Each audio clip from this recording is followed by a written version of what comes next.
Hello friend, welcome back to the business channel for creatives where you learn how to work smarter, not harder. My name is Matthew van der Putte. People know me online as Matt Joes, and in this video I'm talking you through one of the big mistakes I made early on in my freelance career. The year is 2013. I had just left my home country of Belgium to pursue love and adventure down under in Australia, and a friend of mine calls me up asking if I would be able to cover for him for this corporate video job. He wasn't available to do it and he asked if I could do it, if I wanted to do it. I said yes, and I get contacted by his client via email. She asks me what is my day rate. Now luckily, to begin with, this was an email and not a telephone call, because that would have been pretty awkward. I had no idea what to charge at that time. To come up with my price for this freelance job, I looked back at my 9-to-5 job. I calculated what I was making per hour and I translated from euros to Australian dollars, and turns out I was making around 25 Aussie dollars an hour at this video production company a couple months before. And I'm like, that's not enough. I'm going to double it. Just screw that. I'm going to triple it. I'm going to be making so much money. And I send off my rate to this client. I call up my mate. I tell him what I'm charging them. I'm like, 75 Aussie an hour. That's so much more than I was making. And he's just like, you did what? Why are you charging per hour? Never charge per hour. That's so stupid.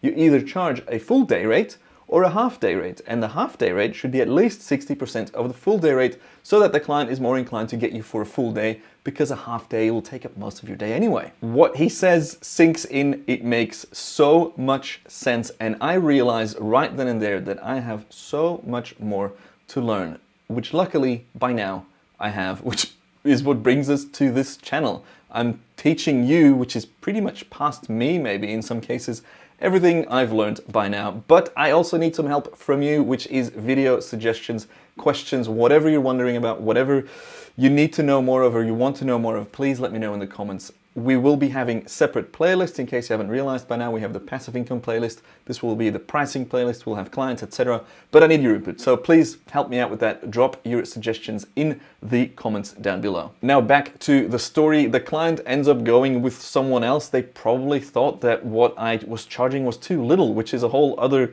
concept that we'll be talking about soon as well. They end up going with someone else, and my friend guides me through setting up a day rate and a half day rate based on the full day rate for my future video productions, based on the kit that I'm shooting with, my experience, etc. I think, if my memory serves me correctly, we started out with my day rate being 900 Australian dollars right at the start of my career. In the end, for my time-lapse work, I was charging upwards of 2,500 Australian dollars per hour. Per hour, that would be sick, per day, but we will get there in future videos about how that all came to be. Now, there are a few lessons to be learned from this story, and I think the first one is pretty clear. Don't do hourly rates unless you have a valid excuse for that, obviously, but rather do full day rates and half day rates based on that full day rate. You can also work with a project rate. Now, how do you come up with a project rate? Well, if it's a multi-day project, for example, you can just ask the client what budget they had in mind for this production. This gives you a major advantage, because you don't know if they had potentially a much larger figure in mind than your daily rate or whatever it was going to be added up in the end. This is a basic concept in sales or negotiations, whatever. Try to get as much info from the other party first, so you can base your response on that. And then finally, maybe the most important takeaway here is ask for advice. I have always been incredibly open and honest with my colleagues and my peers and my friends about how much I charge, what I think they should be charging, etc. It is, I think, so important to focus on creating a bigger pie, on lifting each other up, as opposed to trying to outprice people in a race to the bottom, because nobody wins in a race to the bottom. This industry, whatever it is you're in, I'm sure it is big enough for everybody to make a living out of it. So instead of trying to gobble up the whole pie yourself, work with your colleagues, work with your peers, work with everyone in the industry to try and create a bigger pie. I really like that analogy, because that's how I see the time-lapse niche, the time-lapse industry, for example, across the world, in every city I've lived in, everywhere I've been to.